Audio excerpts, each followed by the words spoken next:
네, 안녕하세요. 윤엘리 퍼블리싱의 윤민입니다. 오늘은 2016년 8월 12일 금요일입니다. 오늘 에피소드 시작하도록 하겠습니다. 저희가 어제 그 갑작스럽고 극적인 어떤 충동에 의해서 그 의식이 몸을 지배하게 되는, 이게 긍정적인 방향으로 지배할 수도 있고 또는 부정적인 방향으로 지배할 수도 있다, 뭐 그런 얘기를 말씀해 드렸는데요. 오늘은 그 연장선상에서 그 여러 가지 한번 사례 연구, 사례집을 한번 다뤄보도록 하겠습니다. 오늘 다루게 될 사례들은 지금 보시는 마음이 몸을 치료한다, 데이비드 해밀턴이라는 그 스코틀랜드 박사의 마음이 몸을 치료한다라는 책에서 나온 내용이고요. 보다시피 이 책이 이제 우리나라에서 번역서로도 나와 있고요. 원래 제목은 그 How Your Mind Can Heal Your Body입니다. 이 데이비드 해밀턴 박사는 저희가 몇 년 전에 저 유튜브 채널에 오른쪽에 보시는 그 릴루 마세 양이 그 데이비드 해밀턴 박사를 직접 만나서 인터뷰한 내용이 있거든요. 그 인터뷰 내용을 저희가 번역해서 자막을 달아서 올려놨으니 아직 보지 못하신 분들은 꼭 한번 보시기 바랍니다. 그리고 이제 참고로 이 릴루 마세는 저희 윤엘리 퍼블리싱의 그 첫 번째, 저희가 발간한 첫 번째 책의 저자이기도 합니다. 내 인생이잖아 라는 제목으로 저희가 출간을 했는데요. 이것도 뭐 사서 봐주시면 감사합니다. 네. 어쨌든 오늘 한번 이 How Your Mind Can Heal Your Body에 나와 있는 그 생각의 놀라운 힘, 그리고 인간의 의지라는 것이 얼마나 놀라운 그 힘을 가지고 있고 건강에 미치는 영향이 어떠한지 그 몇 가지 그 사례들을 한번 살펴보도록 하겠습니다. 한 7가지 정도 됩니다. 자, 첫 번째 사례입니다. 그러니까 천식 환자들을 대상으로 이제 실시한 어떤 실험인데요. 출처는 1969년에 사이코소매틱 메디슨지에 실린 논문입니다. 자, 일단 내용부터 제가 한번 쭉 읽어보겠습니다. 40명의 천식 환자들에게 물이 들어간 가짜 흡입기, 인헤일러를 지급했습니다. 자, 그러니까 천식 환자들이 뭐 이런 거 흡입기 들고 다니면서 수시로 이렇게 흡입을 하잖아요. 예. 자, 그런데 이제 가짜 흡입기를 지급했어요. 그러니까 물이 들어가 있습니다. 그러니까 일종의 플라시보 같은 거예요. 여러분 그 플라시보의 개념은 아시죠? 플라시보라는 것은 저희가 뭐 이제 제약 회사에서 신약 같은 것도 이제 그 효과 측정할 때도 이제 사용하는 기법인데, 말하자면 가짜 약입니다. 자, 인간이 어떤 예를 들어서 뭐 어떤 병을 앓고 있는 사람에게 자, 이것이 약이에요, 이걸 먹으면 치료될 거예요 라고 이제 플라시보 약을 주거든요. 자, 근데 이 플라시보는 그 진짜 약이 아니에요. 사실 아무것도 아닙니다. 그냥 사탕 같은 겁니다. 그 몸에 그 병을 치유하는데 아무런 도움이 되지 않는 그런 그 플라시보 약을 주고, 그러면 이제 환자가 그걸 먹고서 이걸 진짜 약이라고 생각을 하거든요. 자, 그렇게 되면 이게 효과가 있어요. 왜냐하면 환자가 이 약을 먹으면 내가 나을 것이다라는 그 믿음이 있기 때문에 실제로 치유 효과가 있습니다. 자, 그래서 이제 심지어 제약 회사들도 항상 그 신약의 그 효능을 이제 테스트할 때 이 플라시보를 기준으로 삼거든요. 최소한 이 플라시보보다는 더 효과가 커야 된다, 뭐 그런 식으로 이제 실험을 합니다. 자, 그러니까 이제 플라시보가 굉장히 뭐 인간의 생각이 어떻게 생각하는, 약을 바라보는 관점에 의해서 이게 큰 영향을 줄 수 있다라는 거거든요. 자, 그러니까 이거 가짜 흡입기, 이것도 일종의 물이 들어갔잖아요. 그죠? 물을 흡입하면 이건 아무런 그 천식 환자들의 실질적인 도움이 되지 않거든요. 하지만 그것이 도움이 될 거라고 믿으면 효과가 있는 거죠. 그것이 이제 바로 플라시보 효과입니다. 네, 어쨌든 그 플라시보에 대해서 간단히 설명드렸고요. 40명의 천식 환자들에게 물이 들어간 가짜 흡입기를 지급했다. 자, 그 환자들은 아무런 의심 없이 이 가짜 흡입기를 이용해서 공기를 들여 마셨어요. 그러니까 이게 진짜라고 생각을 한 거죠. 자, 그래서 이제 뭐 별일 없이, 별탈 없이 이제 잘 생활을 하고 있는데, 얼마 후 연구원이 와서 아이고 죄송합니다, 사실 그 안에 기관지 수축을 유발할 수 있는 알레르기 물질이 들어 있었네요, 아이고 죄송합니다. 거짓말을 친 겁니다. 네, 그러니까 사실 그냥 진짜 물만 들어있는 아무런 효과가 없는 그런 건데, 그 천식 환자들이 가장 두려워할 수 있을 만한 기관지 수축을 유발할 수 있는 물질이 들어있다라고 이제 거짓말을 쳤어요. 제가 봤을 때 이것도 좀 문제가 있는 실험, 도덕적 관점에서 좀 문제가 있는 실험 같긴 합니다만은 어쨌든 계속 진행해 보겠습니다. 자, 이 말을 들은 후, 이 충격적인 연구원의 말을 들은 후 그 40명의 환자들 중 19명이 즉각적으로 호흡 곤란 증세를 느끼기 시작했어요. 그리고 그 중에서 12명은 아예 천식 발작을 일으켰다라는 겁니다. 네, 그러니까 내가 이게 진짜 내가 지금까지 안전하다고 생각했었던 이 흡입기 안에 해로운 물질이 들어있구나, 이렇게 생각을 하니까 실제로 그런 발작까지 일으켰다는 거예요. 거의 절반 가까이가 호흡 곤란 증세를 느끼기 시작하고요. 자, 그래서 잠시 후에 또 연구인들이 부랴부랴 이제 연구실 실험실로 와가지고 새로운 흡입기를 지급을 했습니다. 아, 이거는 진짜입니다. 이거는 진짜 여러분 지금 그 첫 번째 줬던 건 그거는 엉터리 흡입기였고 이번에는 진짜를 드리겠습니다. 자, 그랬더니 발작을 일으키는 환자들이 그거를 급히 받아서 심호흡을 한 후 증세가 사라졌다라는 거예요. 자, 그런데 사실 이 두 번째 흡입기도 그 플라시보예요. 그냥 물만 들어있는 그 똑같은 첫 번째 지급한 흡입기랑 똑같은 그 물만 들어있는 가짜 흡입기였습니다. 자, 그러니까 연구원의 말에 의해서 이 환자들의 상태가 계속 바뀌는 거죠. 자, 그리고 이제 그 40명의 실험 그 참가자들 중에 한 명에게는 그 첫 번째 지급했었던 흡입기에 꽃가루도 들어있다라고 또 뻥을 쳤어요. 아, 이렇게 환자를 속이는 게 좀 잔인하게 느껴지네요. 네. 그러자 그 환자는 단순히 호흡곤란이란 천식 증세뿐만 아니라 고초열 증세까지 보이기 시작했다라는 거예요. 이 고초열, hay fever, 이게 말하자면 꽃가루 알레르기거든요. 자, 그러니까 꽃가루가 들어있지도 않은데 그 들어있다라고 생각하니까 갑자기 꽃가루 알레르기 반응을 보이기 시작하더라는 겁니다. 자, 그래서 역시 그 사람에게도 두 번째 흡입기를 지급했는데 이번에는 그 아까 얘기했듯이 그 꽃가루가 없고 이제 기관지 수축 유발하는 것만 들어있다라고 했더니 또 그거에 따라서 이번에는 이제 꽃가루 알레르기 증상이 사라지고 이번엔 또 천식 증상이 나더라는 거예요. 물론 지금 이 실험에서 사용한 모든 호흡기는 전부 다 그냥 물만 들어있는 몸에 이제 이롭지도 않고 해롭지도 않은 그런 플라시보예요. 자, 하지만 그 환자들이 그 안에 뭐 어떤 물질이 들어있느냐 그 생각에 따라서 이렇게 몸의 상태가 이렇게 바뀌더라는 겁니다. 예. 자, 그래서 제가 이거 몇 년 전에 사실은 이 지금 오늘 다루는 거는 제가 몇 년 전에 제 개인 블로그에다 올렸었던 글인데요. 그 당시에 제가 그 개인적으로 평가했었던 거를 제가 한번 적어봤거든요. 그걸 한번 읽어보도록 하겠습니다. 자, 이처럼 천식 환자들은 이제 흡입기를 늘 휴대하고 다니고, 그렇죠, 꼭 필요하죠. 당뇨병 환자들은 또 인슐린 키트 뭐 이런 걸 휴대하고 다니고, 그리고 다리를 다친 사람 또는 다리 이상 있는 사람은 이제 목발을 하고 다니죠. 네, 그게 잘못된 건 아니죠. 그거 꼭 필요하니까 하는 거예요. 자, 그런데 정신적 목발에 의지하는 사람들도 많이 있다라고 하는 겁니다. 정신적 목발. 그러니까 며칠 전에 다룬 거 신기증. 사실 난 아프지도 않은데 그러니까 신체적 관점에서 본다면 아프지도 않은데 아프다고 생각하기 때문에 뭔가 나를 지탱시켜줄 뭔가 그 목발이 필요하다. 이건 일종의 정신적 목발이라 할 수 있고요. 또 보다 더 큰 차원에서 봤을 때는 이렇게 생각하는 사람들이 있죠. 내 유전자가 이렇기 때문에 어쩔 수 없어. 나는 예전부터 그래왔고 앞으로도 계속 이 상태로 이런 약간 좀 찌질한 상태로 남아 있을 거야. 나는 가난한 환경에서 자랐기 때문에 어쩔 수 없어. 뭐 이렇게 생각하는 것. 자, 그것이 말하자면 일종의 그 변명 또는 정신적 목발이라고 할 수 있는 거예요.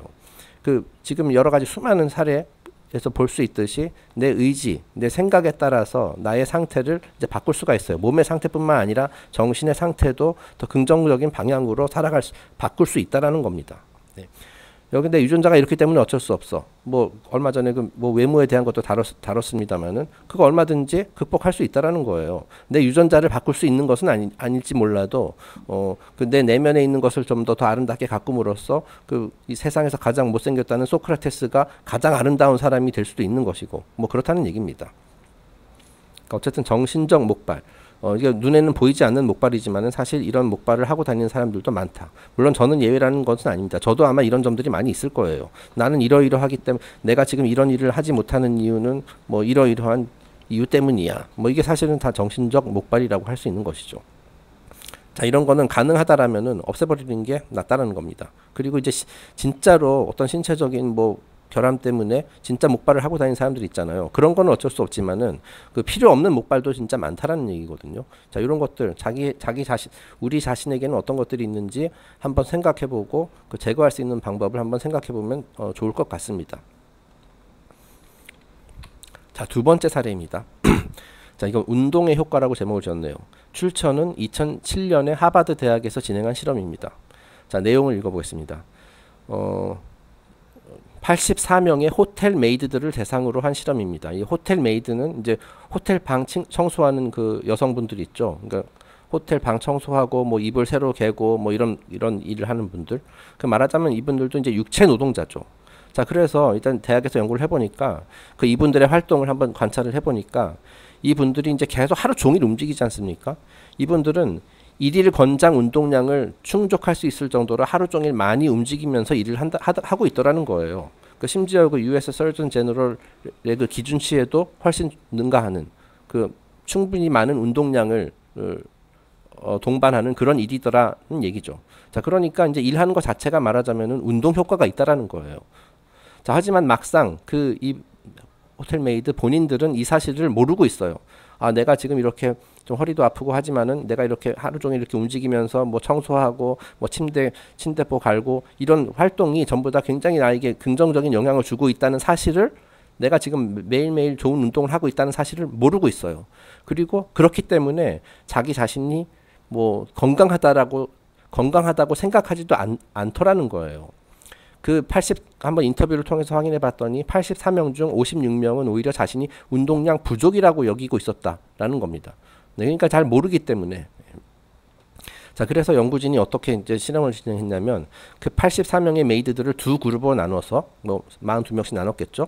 그리고 첫 번째 그룹에게는 자, 이들이 일상적으로 하는 일이 개인적으로 큰 운동 효과를 가져다 주고 있다. 지금 US 서전 제너럴 인증치보다도 훨씬 더 많은 여러분들은 운동을 하고 있습니다. 그렇기 때문에 여러분은 건강이 좋아야 정상입니다. 뭐 이런 식으로 이제 교육을 시켰어요. 그리고 두 번째 그룹에게는 그런 얘기를 전혀 하지 않았습니다. 자, 그리고 한 달 후에 다시 그 두 그룹에 속한 그 메이드들을 확인해 봤더니 그 첫 번째 그룹, 이 첫 번째 그룹은 이제 아는 사람들이죠. 내가 지금 하는 일이 일종의 운동이구나. 그렇게 생각했었던 사람들은 전체적으로 체중, 허리 엉덩이 비율, 뭐 체질량 지수, 체지방률 이런 것들이 현저하게 줄어들었더라는 거예요. 자, 그러니까 전반적으로 건강 상태가 크게 개선됐다라는 거죠. 그리고 심지어 혈압까지 10% 감소되었다고 합니다. 네, 그러니까 뭐 내가 지금 하는 것은 이건 막노동이 아니라 내가 진짜 운동하는 거야. 이것이 전부 다 말하자면 사고를 긍정적으로 바꾼 거죠. 자, 그러다 보니까 혈압까지도 감소되었어요. 그리고 두 번째 그룹은 전혀 변함이 없더라는 거예요. 자, 그러니까 똑같은 첫 번째 그룹이나 두 번째 그룹 다 똑같은 일을 하지만 어떤 마음가짐으로 하느냐에 따라서 이 몸의 상태가 크게 개선될 수도 있다라는 얘기죠. 자, 개인적인 평가. 자, 이거 제가 몇 년 전에 작성한 거기 때문에 제가 그 당시에는 이제 직장 생활을 하고 있었던 시절이거든요. 그래서 그때 기준으로 제가 이렇게 평가를 했습니다. 저는 그 당시 업무의 특성상 그 교통을 이용하여 이제 밖을 돌아다니며 외근을 하는 경우가 많았습니다. 네, 그래서 뭐 제가 이제 IT 엔지니어로서 이제 고객 지원하러 이렇게 다니고 뭐 이랬었거든요. 그러다 보니까 이제 뭐 전철도 자주 타고 버스도 자주 타고 뭐 전철역까지 뭐 걸어가는 그런 경우도 많이 있고 그래서 하루에 5,000보, 많은 경우에는 뭐 10,000보 가까이 걷는 그런 경우도 있더라고요. 제가 그 당시에 한번 측정을 해봤었거든요. 네, 그래서 이제 육체적으로 힘듭니다. 사실 특히 요즘 같은 그 뜨거운 여름에 이제 밖에 돌아다니고 그저 노트북 짊어지고 하면은 이제 되게 힘들긴 하지만은 제가 그 당시에 말하자면 자기 세뇌 비슷하게 했어요. 그래도 사무실에 계속 앉아서 있는 것보다는 이렇게 돌아다니는 것이 운동도 되고 좋다. 내가 이제 직장 생활이 바빠가지고 뭐 퇴근 후에 따로 운동을 하는 뭐 그러진 않았었거든요. 뭐 시간적 여유도 없고 정신적 여유도 없고 그래서 제가 이제 그나마 일하는 도중에 이렇게 자주 움직이는 것은 뭐 이렇게 함으로써 내가 운동 효과를 얻을 수 있다라고 그런 식으로 좀 생각을 했었어요. 그건 제가 잘한 거라고 생각을 합니다. 자, 그래서 제가 그 당시 그 동료들에게 그런 얘기를 했어요. 그랬더니 사람들이 이렇게 얘기하더라고요. 그건 운동이 아니라 노동이다. 그렇게 따지면 육체 노동하는 분들이 제일 건강해야 하는 것 아니냐? 뭐 그렇게 저의 그 생각을 반박하더라고요. 예. 자, 어떤 쪽이 맞는 말일까요? 네. 자, 제가 이제 외근을 하면서 이렇게 많이 걸어 다니는 것이 운동일까요? 노동일까요? 그거는 생각하기 나름인 거죠. 그거를 노동이라고 생각하는 사람에게는 노동이고, 그렇죠? 말하자면 그 호텔 메이드 두 번째 그룹에 속하는 사람들과 같은 생각인 거고, 저처럼 이걸 운동이라고 생각하는 사람에게는 운동이 되는 겁니다. 그래서 더 건강을 유지하는데 더 도움이 되겠죠. 자, 갑자기 그 추억이 돋는 이 글을 읽으면서 생각난 게 뭐냐면, 제가 지금은 주로 이제 사무실이 아니라 집에 앉아서 이거를 하고 있거든요. 그래서 이제 밖에도 잘 안 나가고 그러다 보니까 그 배가 계속 나오고 있습니다. 그래서 제가 진짜 많이 돌아다녀야 되겠다, 뭐 그런 생각이 좀 드네요. 요즘은 너무 더워서 좀 그렇고, 날씨 선선해지면 앞으로 좀 더 많이 밖으로 이제 돌아다닐까 뭐 그런 생각을 하고 있습니다. 너무 운동 부족인 것 같아요. 뭐 어쨌든 그건 쓸데없는 얘기고, 다음 페이지 넘어가겠습니다. 자, 학습 능력입니다. 자, 이 학습 능력, 이거는 뭐 건강이라기보다도 뭐 어쨌든 이것도 생각의 힘이 우리에게 주는 영향에 대한 얘기인데, 자, 출처는 2006년에 사이언스지에 발표된 연구 결과입니다. 사이언스지 굉장히 유명한 과학 저널이죠. 자, 내용은 이렇습니다. 자, 220명의 여학생들을 두 그룹으로 나누었습니다. 자, 그리고 첫 번째 그룹에게는 이렇게 얘기를 했습니다. 아, 유전적으로 그 남자들이 남성들의 수학 실력이 여성보다 5% 더 높다라는 그런 주장을 하는 보고서를 읽도록 하게 했어요. 그러니까 첫 번째 그룹에게는 아, 원래 그 남자가 여자들보다 더 수학을 더 잘해. 한 5% 정도 더 잘해. 라고 이렇게 세뇌를 시킨 거고요. 자, 두 번째 그룹에게는 어떻게 얘기를 했냐면은 그 어려서부터 남자들이 여자들보다 똑똑하다고 그 부모로부터 또는 주변 사람들로부터 세뇌 교육을 받았기 때문에 남자들의 수학 실력이 더 높게 나타나는 거다. 이거는 진짜 어디까지나 세뇌고 여러분들이 여자라고 해서 남자보다 수학을 못한다는 그런 과학적인 근거는 전혀 없다라는 식으로 이제 얘기를 했대요. 예. 그러니까 이제 첫 번째 그룹은 아, 우리 여자들은 원래 남자보다 수학을 못해 라고 생각을 하게끔 만들었고, 두 번째 그룹은 아, 그건 사실이 아니다. 그건 완전히 미신이고 과학적 근거 전혀 없다. 여자가 남자보다 수학을 못할 이유는 전혀 없다. 이거는 우리가 어렸을 때부터 그렇게 뭐 세뇌가 되었기 때문에 그런 생각을 갖게 된 거다. 미신이다. 라는 식으로 이제 두 번째 그룹은 그 생각하게끔 만들었다는 얘기죠. 자, 그렇게 이제 양쪽 그룹에게 이렇게 그 영향을 준 후에 그 수학 시험을 보게 했습니다. 똑같은 수학 시험을 보게 했습니다. 자, 그랬더니 그 유전자 때문에 우리는 어쩔 수 없다라고 생각하는 첫 번째 그룹보다 남자가 여자보다 수학을 잘한다는 건 미신이다라고 생각하는 두 번째 그룹의 성적이 훨씬 좋게 나타났다라는 거예요. 자, 그러니까 이것도 일종의 미신, 내가 머릿속에 어떤 생각을 가지고 있느냐에 따라서 나의 학습 능력도 달라질 수 있다라는 겁니다. 뭐 구체적인 그 책의 구체적인 수치까지는 안 나옵니다만 어쨌든 두 번째 그룹의 성적이 훨씬 좋게 나타났다는 거예요. 자, 그래서 개인적인 평가입니다. 우리나라 부모들이 많이 관심을 가질 만한 분야다. 네, 응용도 얼마든지 가능하다. 말하자면 마인드 컨트롤을 이용한 학습 능력 향상 효과다. 자, 이게 마인드 컨트롤 하니까 이제 굉장히 부정적인 그런 뉘앙스가 이제 떠오르는데, 제가 말하는 건 그런 게 아니고요. 말하자면은 이런 미신 같은 걸 타파해야 된다는 거죠. 이 두 번째 그룹의 그 여학생들에게 얘기한 것처럼. 너희들이 뭐 못할 이유는 없다. 말하자면 계속 격려하고 자신감을 심어주고 그렇게 함으로써 영향을 줄 수 있다라는 거예요. 학습 능력에 대해서도. 이거 제가 예전에 오래전에 한번 소개했었던 이야기인데, 그 LA 다저스 야구계에서 있었던 일입니다. 예전에 LA 다저스의 명감독 토미 라소다가 그 당시 이제 연패에 빠졌던 그 팀의 선수들을 불러서 모아놓고 연설을 했다고 합니다. 그래서 이런 얘기를 했어요. 그 당시에 그 다저스 선수들, 그 연패에 빠진 그 선수들, 그래서 이제 사기가 저하되고 풀이 죽은 선수들에게 이런 연설을 했어요. 메이저리그 역사상 최고의 팀으로 알려진 1927년 양키즈도 10연패에 빠진 적이 있었다. 하지만 그들은 그 해 최고의 시즌을 보내며 월드 시리즈 우승까지 했다. 우리는 그들처럼 10연패를 한 것도 아닌데 지금보다 얼마든지 더 잘할 수 있고 27년 양키즈 못지않게 우리도 잘할 수 있다. 이렇게 이제 선수들의 사기를 북돋아 줬대요. 그리고 실제로 그 해 다저스가 결국 우승을 했습니다. 자, 그리고 수십 년 후 이제 라소다 감독이 이제 은퇴를 하고 이제 은퇴를 한 후에 한 기자가 그 당시에 그 상황을 대해서 이제 한번 질문을 했나 봐요. 인터뷰를 통해서. 그랬더니 이제 토미 라소다가 그러니까 인터뷰를 하는 사람이 기자가 이렇게 물어봤습니다. 진짜 1927년에 양키즈가 10연패를 한 적이 있나요? 도저히 믿기지 않는데요. 그 당시 양키즈 굉장히 강했다고 하는데 어떻게 10연패를 할 수가 있죠? 그랬더니 라소다 감독이 이렇게 대답했답니다. 내가 그걸 어떻게 알아, 이 사람아? 내가 태어나기도 전에 일인데, 내가 27년생인데 내가 그걸 어떻게 알아? 그냥 지어낸 거지 뭐. 네. 그러니까 이렇게 거짓말을 했지만 그 연설을 통해서 선수들이 굉장히 막 분발을 하고 자신감을 얻어서 결국 우승까지 했다라는 거예요. 자, 그러니까 이런 우리가 어떤 생각을 하느냐가 그만큼 중요하다 라는 겁니다. 우리의 마인드셋, 사고방식이 어떠냐가 굉장히 중요하다라는 얘기입니다. 자, 네 번째 항목입니다. 자, 의사의 한마디. 출처는 1987년에 브리티시 메디컬 저널에 발표된 연구 결과입니다. 자, 내용. 자, 어떤 그 사소한 그런 신체적 증상을 가진 한 200명의 환자들을 두 그룹으로 나누어 실험을 했다고 합니다. 자, 그러니까 사소한 증상, 무슨 뭐 중병 같은 건 아니고 그냥 뭐 조금 아파가지고 뭐 병원에 한 몇 번 가서 뭐 약 받아 먹고 그러면 쉽게 나을 수 있는 그런 사소한 증상을 가진 환자들. 자, 근데 첫 번째 그룹에게는 의사들이 긍정적으로 진단을 해줬어요. 의사들이 말하자면 굉장히 환자에게 자신감을 심어줬다는 거죠. 아, 지금 이러이러한 이유로 해서 증상이 생겼는데 뭐 며칠 치료받고 푹 쉬면은 다 나을 테니까 너무 걱정하지 마세요. 뭐 대수롭지 않다는 듯이 이렇게 의사들이 얘기를 해줬대요. 자, 근데 두 번째 그룹에게는 의사들이 부정적으로 좀 비관적으로 진단을 해줬어요. 아, 이거 뭐가 문제인지 나도 모르겠는데요. 이거 진짜 이게 왜 이런 증상이 나타났고 이 증상이 앞으로 어떻게 될지 나도 잘 모르겠습니다. 그 말하자면은 환자를 불안하게 만든 거예요. 불확실성을 준 거죠. 그 인간이 가장 두려워하는 것 중에 하나가 불확실성이라고 말씀드렸었죠. 자, 그러니까 이 모든 환자들이 뭐 첫 번째 그룹이든 두 번째 환자 그룹이든 다 대수롭지 않은 그런 그 증상을 가지고 있는데 2주 후에 모든 환자들의 상태를 다시 조사해 보니까 그 전체적으로 봤을 때 53%가 2주 전에 비해서 나아졌어요.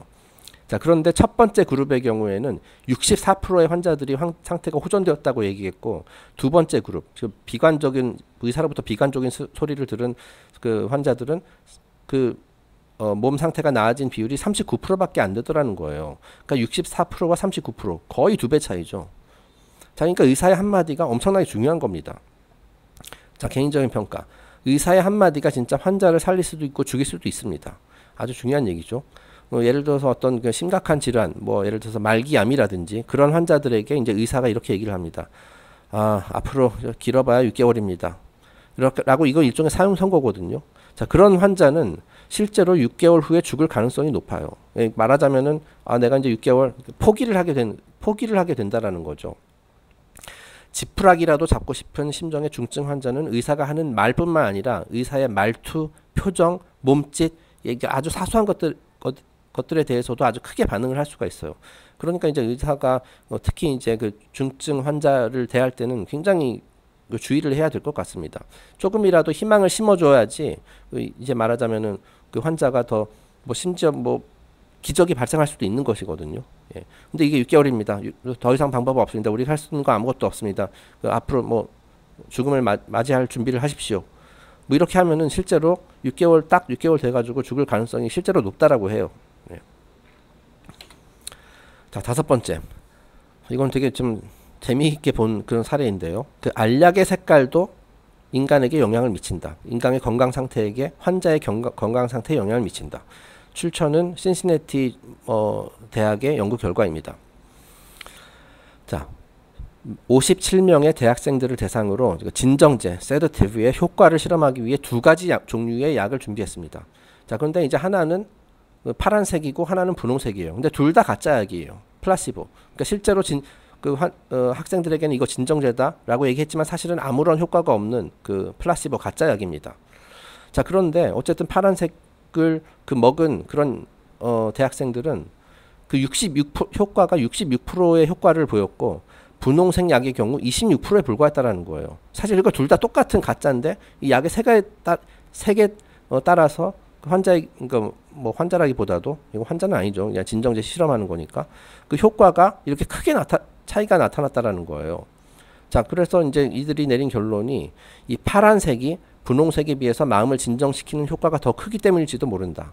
네, 파란색이라는 것이 왠지 뭐 이제 매트릭스 영화에서도 나오지만 빨간약 파란색 나오잖아요. 그 빨간색은 말하자면은 인간의 그 액티브한 프린시플을 능동적인 면을 이제 자극하는 그런 것을 상징하고요. 이 파란색은 인간의 수동적인 측면을 상징하는 것이거든요. 그래서 이제 실제로 이 파란색이라는 것이 우리에게 좀 마음을 편하게 해주는 그런 효과가 있다라고 합니다. 그리고 분홍색은 약간 빨간색에 가까운 색이잖아요. 그래서 좀 말하자면 빨간색은 이제 불을 상징하고 파란색은 이제 물을 상징하고 그 물은 좀 말하자면 수동적인 측면, 불은 완전히 활활 타오르는 능동적인 측면이에요. 자, 그러다 보니까 이 알약의 색깔도 이렇게 인간에 영향을 주더라. 자, 이 파란색 하니까 또 생각나는데요. 여러분 우리 TV에서 뉴스 보면은 배경이 대체로 파랗습니다. 예. 그 일종의 그 TV 프로그램, 특히 뉴스 프로그램이라는 것은 일종의 그 마인드 컨트롤의 도구거든요. 자, 그래서 우리가 파란색 배경을 보는 상태에서 마음이 편해져 가지고 앵커들이 하는 말을 있는 그대로 다 수용하게 되죠. 예. 이게 말하자면 언론의 그 기법 중에 하나거든요. 그 대중 세뇌를 위한. 네, 뭐 이건 딴 얘기고요. 어쨌든 이런 식으로 그 색깔도 영향을 준다. 자, 그런데 이제 두 번째 또 실험이 있습니다. 그 특정 색깔이 가지는 의미는 또 문화권마다 다를 수 있다. 이게 굉장히 재미있는데요. 그 데니얼 모어먼이라는 사람이 그 Meaning, Medicine and the Placebo Effect라는 그 제목으로 어떤 논문을 쓴 모양입니다.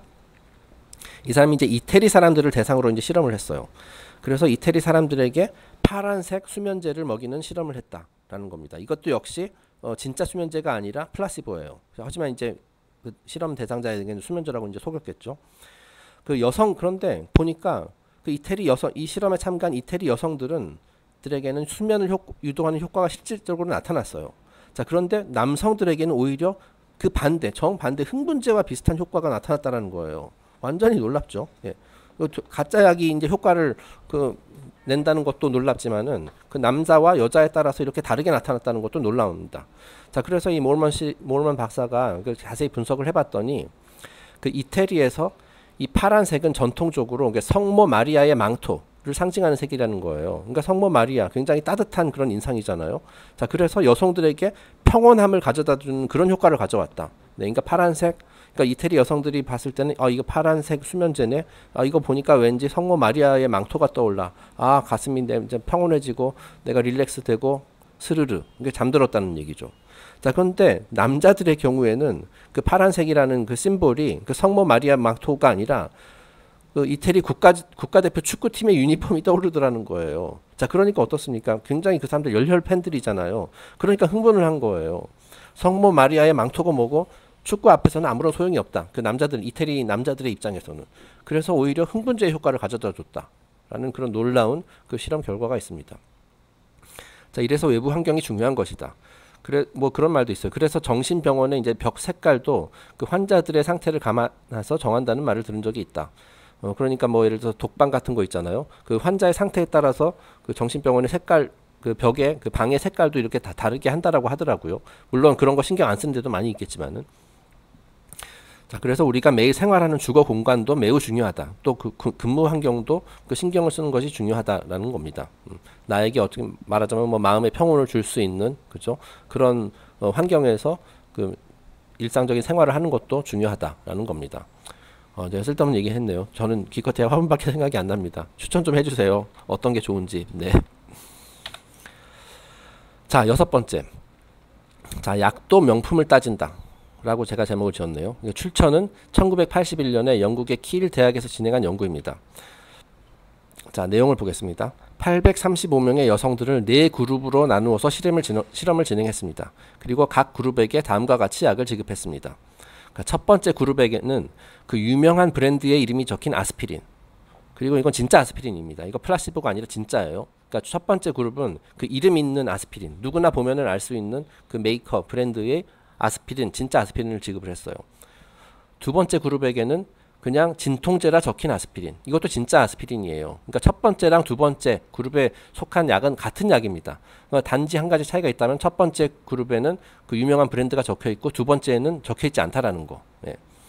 자, 세 번째 그룹은 유명한 브랜드의 이름이 적힌 아스피린을 지급했어요. 근데 이건 플라시보예요.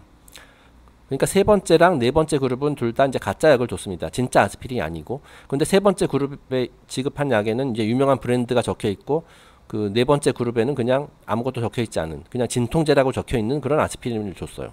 자, 그랬더니 이게 또 전부 다 그 결과가 그 다르게 나타나더라는 거예요.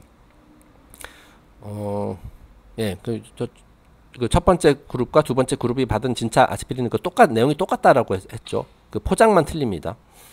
자, 그때 실험 결과 진짜든 플라시보든, 즉 이게 진짜 아스피린이든 플라시보든 그 유명한 브랜드가 적혀 있는 그런 약들이 더 좋은 효과를 나타냈다는 거예요.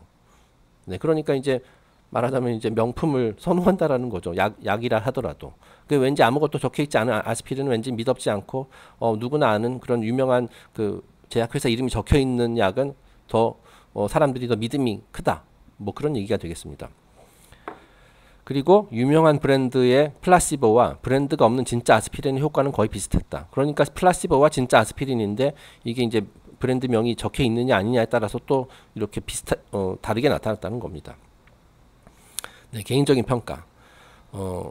이건 번외로 약의 명칭도 굉장히 중요하다라고 해요. 그래서 뭐 이거는 이제 또 다른 얘기입니다만은 그 이제 미국의 그런 약들 있죠. 특히 뭐 예를 들어서 우울증 치료제라든지 그런 약들 보면은 이름이 굉장히 이상합니다. 막 괴상망측해요. 뭐 Z도 많이 들어가고 X도 많이 들어가고 하여튼 그것도 다 의미가 있는 거거든요. 주로 이제 안 좋은 쪽으로 의미입니다만은 제가 기회가 되면 그 분야에 대해서는 한번 다시 다루도록 하고요. 어쨌든 이 우리가 명칭이라는 것도 굉장히 중요하다. 이건 약뿐만 아니라 무슨 모든 사물도 마찬가지입니다. 그 예를 들어서 비아그라, 그 남성 정력제죠. 비아그라의 경우 이게 이 비아그라는 단어를 자세히 살펴보면은 vigor, 정력, 힘, 활력을 의미하는 vigor하고 나이아가 메이트 아그라 있죠. 이것은 나이아가라 폭포를 이 두 단어를 이제 합친 단어가 이제 비아그라거든요. 자, 그러니까 정력.